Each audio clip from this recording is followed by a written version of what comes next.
According to a legend, somewhere in 11th century Heian-era Japan, a lonely and bored lady-in-waiting gazed at the moon on an August night and decided to write what could arguably be the first ever novel.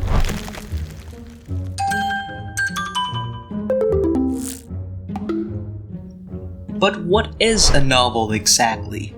Well, it must be a fiction, a prose, a narrative. Was the first one the 1001 Nights? Juan Zhang's Romance of the Three Kingdoms? Or Cervantes' Don Quixote? Or do we consider the more ancient ones such as Xenophon's The Cyropedia and Montmorency's The Golden Ass? But, as per consensus, the title that comes up the most is Murasaki Shikibu's The Tale of Genji.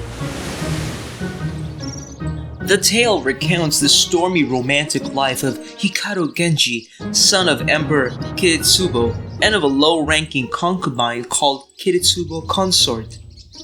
The novel is a Freudian fantasy. At its best, the emperor marries Lady Fujitsubo, who resembled his deceased concubine. Genji falls in love with her as a stepmother, then later, as a woman. He is torn between his forbidden love with his stepmother and his troubled relationship with his own wife.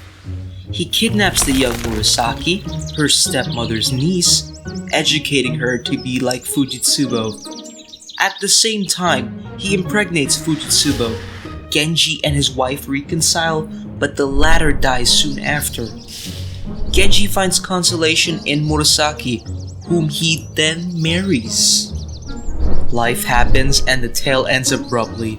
Chapters were either missing, or Murasaki just didn't have a definite end in mind. Perhaps she would have just continued writing as long as she wanted. Genji's language is archaic, like medieval English to a modern-day British bloke. Characters originally did not have a name. Heian-era court manners was so uptight that freely mentioning a person's name was considered rude. But it has everything we know of a modern novel. A protagonist, many major and minor characters, well-developed characterization, and a sequence of events following the protagonist. But there's a debate if Murasaki actually wrote it. Modern computer analysis showed that it has plenty of style discrepancies. Regardless, the tale of Genji, a tale delivered to aristocratic women, may have been written in a state of grief after her husband's death.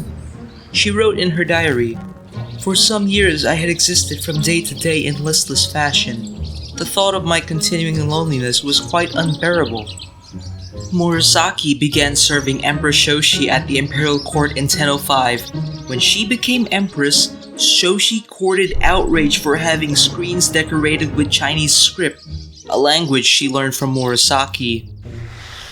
Heian women were traditionally excluded from learning Chinese, the government's written language. Women were taught only in Japanese, but Murasaki, whose mother died early, was raised in her father's household, where she learned Chinese. Husbands and wives lived separately, with children raised with their mothers. She wrote in her diary, "Father, a most learned man, was always regretting the fact. Just my luck, he would say. What a pity she was not born a man." Courtiers were sheltered, wrapped up in their court life. Here, their artistry flourished. Murasaki might have been bored and unhappy at Shoshi's court, with speculations that she might have preferred Lady Senshi's household, where it was less strict. Genji might have been written as an escape. Empress Shoshi gathered around her talented women writers, such as Izumi Shikibu and Akazami Amon. There were rivalries with standoffish Murasaki writing of Izumi. It does not seem to me that in herself she is really a poet at all.